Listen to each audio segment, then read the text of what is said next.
Up to date channel के माध्यम से आज मैं आपको बंगाल विभाजन के शेष भागों से परिचय कराने जा रहा हूँ। जैसा कि आप जानते हैं 20 जुलाई 1905 ईस्वी को लॉर्ड कर्जन के द्वारा बंगाल विभाजन का निर्णय लिया गया।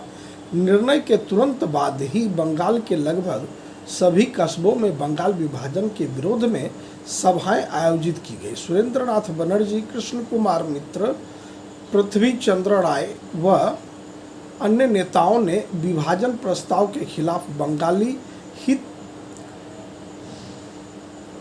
हितवादी संजीवनी जैसे अखबारों व पत्रिकाओं के माध्यम से आंदोलन छेड़ा। 7 अगस्त 1905 ईस्वी को कलकत्ता के टाउन हॉल में बंगाल विभाजन के विरोध में हुई एक बैठक में स्वदेशी आंदोलन की घोषणा की गई।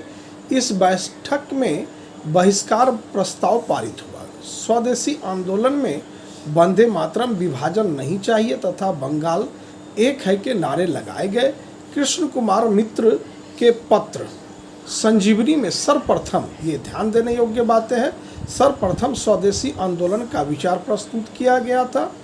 ब्रिटिश सरकार ने 1 सितंबर को यह घोषणा की कि विभाजन 16 अक्टूबर को लागू होगा।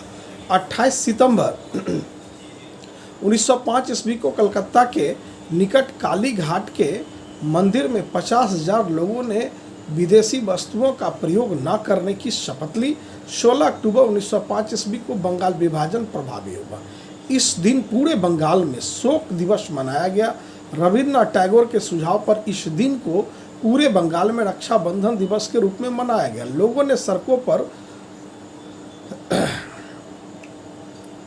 पर वंदे मातरम गाते हुए प्रदर्शन किया।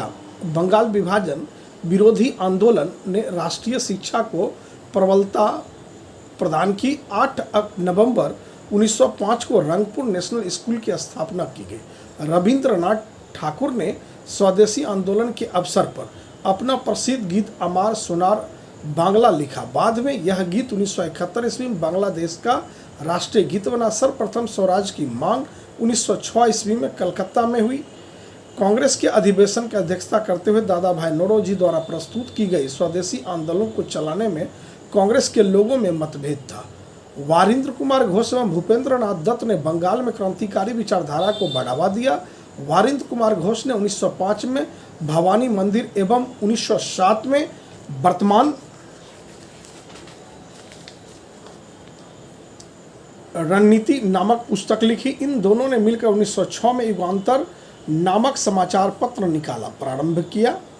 पी मित्रा ने बंगाल में अनुशीलन समिति का गठन किया। इस समिति का उद्देश्य था खून का बदला खून। इस समिति ने हेमचंद्र दास कानून को बम बनाने की कला सीखने के लिए पेरिस भेजा। विनायक दामोदर सावरकर ने महाराष्ट्र में 1904 ईस्वी में अभिनव भारत नामक संस्था का गठन किया। इस संस्था के सदस्य P.N. बापट बम बनाने की कला सीखने हेतु पेरिस गए। 30 दिसंबर 1906 ईस्वी को ढाका के नवाब समीमुल्ला के नेतृत्व में ढाका में एक बैठक आयोजित की गई। इस बैठक में अखिल भारतीय मुस्लिम लीग की स्थापना हुई। इस लीग ने बंगाल विभाजन का सर्वप्रथम समर्थन किया। बंगाली क्रांति हेमचंद्र कानून को पेरिस में एक रूसी से सैन्य प्रशिक्षण प्राप्त कर 1908 ईस्वी में भारत आए तथा मणिकतल्ला कलकत्ता में एक बम बनाने का कारखाना खोला। 30 अप्रैल 1908 ईस्वी को प्रफुल्ल चाकी और खुदीराम बोस ने बंगाल प्रेसिडेंसी मजिस्ट्रेट किंग्सफोर्ड की हत्या का प्रयास किया।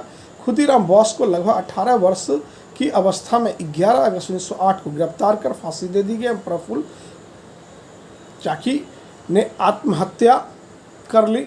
रविन्द्रनाथ टैगोर को सर्वप्रथम गुरुदेव कहकर ब्रह्मा बंदोपाध्याय ने संबोधित किया था।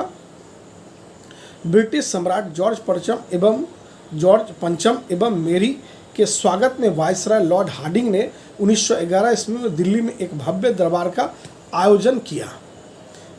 वायसराय लॉर्ड हार्डिंग ने सम्राट की ओर से घोषणा की कि बंगाल विभाजन रद्द कर दिया जाएगा। इसी दरबार में बंगाल की राजधानी कलकत्ता से हटाकर दिल्ली बनाने की घोषणा की गई। 1912 ईस्वी में दिल्ली भारत की राजधानी बनी। ध्यान देना है यह बिंदु पे। बंगाल विभाजन के रद्द होने के बाद बिहार एवं ओडिशा को बंगाल से अलग कर दिया गया। दिल्ली के वायसराय लॉर्ड हार्डिंग पर रास बिहारी घोष ने 21 दिसंबर 1912 ईस्वी को बम फेंका, जिसमें लॉर्ड हार्डिंग घायल हुए। इसके परिणाम स्वरूप 13 लोगों को गिरफ्तार किया गया। इन सभी बिंदुओं को आप यदि देखते हैं बंगाल विभाजन में 1905 से लेकर 23 दिसंबर 1912 ईस्वी तक की घटनाओं को आप अगर बेहतर ढंग से अध्ययन मनन करते हैं तो यहाँ से अनेकों प्रकार के प्रश्न ऑब्जेक्टिव बनते हैं, जो कि आने वाले अध्यापक नियुक्ति परीक्षा हो या 69वीं बीपीएससी हो, सिपाही का परीक्षा हो या अन्य प्रकार के प्रतियोगिता परीक्षा, उन सभी परीक्षाओं में यहाँ से लगभग प्रश्न पूछते ही पूछते हैं। इन्हीं शब्दों के साथ जय हिंद, जय भारत।